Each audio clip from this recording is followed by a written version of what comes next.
चला बघूया आता मार्केटमध्ये आपल्याला उद्या कशा पद्धतीने वर्किंग करायचं आणि मार्केट उद्या कसं राहू शकते. तर एक्झॅक्टली बघा, मार्केट आता या ठिकाणी एक सस्टेन झाला आणि हा झोन ऑलरेडी एक सपोर्ट झोन आहे. मार्केटने याला फॉल केला, पण आपण इथं कुठल्याही कंडिशन ठिकाणी लिहिलेलं नाही की पुटला बसायचा. हा मधला झोन आपण नो ट्रेडिंग साठी सोडलेला आहे. परत त्यांना कॉल साईडला ब्रेक केला. आता हा स्टॉप लॉस होता, ऑलमोस्ट रिटेस्ट त्यांनी केलेला आहे. आता हे रिटेस्ट करून आपल्याला जे नेक्स्ट टार्गेट आहे ते 53,141 आहे. मग एकतर हे मार्केट फ्लॅट ओपन होऊन एकच कॅन्डल मध्ये टार्गेट देऊ शकतं, एकतर गॅप अप ओपन होऊन त्याचं टार्गेट देऊ शकतं. समजा ह्या मध्ये जरी ओपन झालं तर हा मधला पण झोन आपला नो ट्रेडेबल आहे. खाली आला तर बिंदास पुटला बसा आणि ह्या ठिकाणी फ्लॅट ओपन झालं तर ह्या टार्गेटसाठी कॉल साईडला बसू शकता. माझ्या हिशोबाने पहिलीच कॅन्डल किंवा दुसरी कॅन्डल तुम्हाला टार्गेट ते अचीव्ह करून देईल. तर याच्यानंतर बघा, 52 जर समजा मार्केट जर खाली येत असेल आणि ह्या लेवलला जर त्यानं ब्रेक करत असेल तर मग तुम्हाला 52 ही लेवल लवकरात लवकर म्हणजे येत्या 2-3 दिवसात लगेच तुम्हाला दिसून येऊ शकते. तर एक्झॅक्टली बघा, सेबीने एक रूल नवीन केला, तर त्या रूल नुसार आता जे आपल्याला म्हणजे 10,000 रुपये जे बाईंगला लागतात तेच तुम्हाला आता कमीत कमी 30,000 लागणार. म्हणजे फक्त डबल किंवा टेबल आपल्याला मार्जिन लागू शकते एका लॉटला. बाकी काही असं वेगळा पार्ट काय नाही किंवा वेगळं काय चेंजेस असे केलेले नाहीत. फक्त जे 5 लाखाचे कॉन्ट्रॅक्ट होते ते 15 लाखाला गेलेले आहेत. बाकी असं काहीच नाही. फक्त आहे तसं आर म्हणजे चांगल्या पद्धतीने बेनिफिट पण आहे तसं होऊ शकतं. फक्त तुम्हाला जरासं इन्व्हेस्टमेंट व्हॅल्यू जरासं जास्त करावी लागेल. बाकी काही चेंजेस नाही. तर बघा, जसं आपण सेबी सांगितलं ती गोष्ट वेगळी. आता आपण प्रिडिक्शन घेऊया. प्रिडिक्शन नुसार बघा, 52,267 समजा हे क्रॉस केलं तर तुम्हाला 52,202 नंतर मग डायरेक्ट 51,917. मार्केट थांबायचं जर म्हटलं तर 51,917 या लेवललाच थांबण्याचे चान्सेस आहेत. आता ही लेवल पण जरा स्ट्रॉंग आहे, पण ह्या लेवलपासून लगेच रिव्हर्सल असं होणार नाही.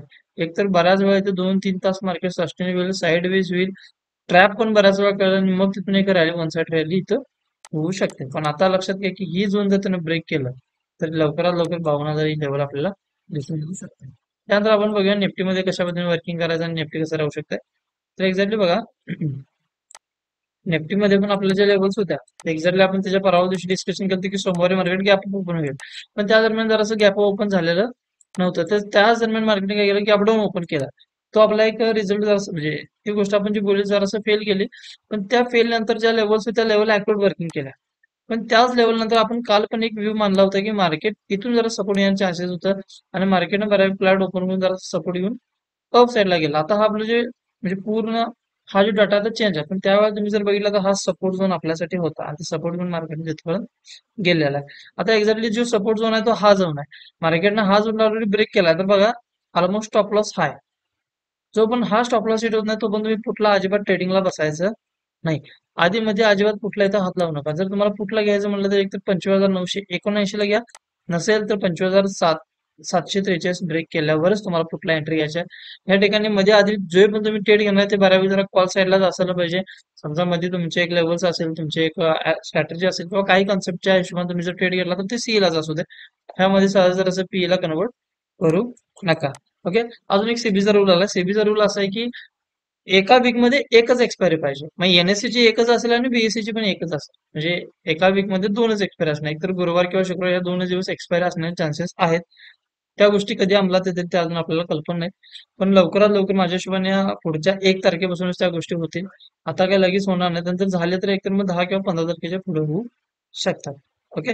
तर अशाच प्रेडिक्शनसाठी आणि अशाच न्यूजसाठी किंवा तुम्हाला ट्रेडिंगसाठी हेल्प जर लागत असेल तर आपल्या चॅनलला नक्की सबस्क्राईब करा आणि बेल आयकॉनला क्लिक करा. थँक्यू.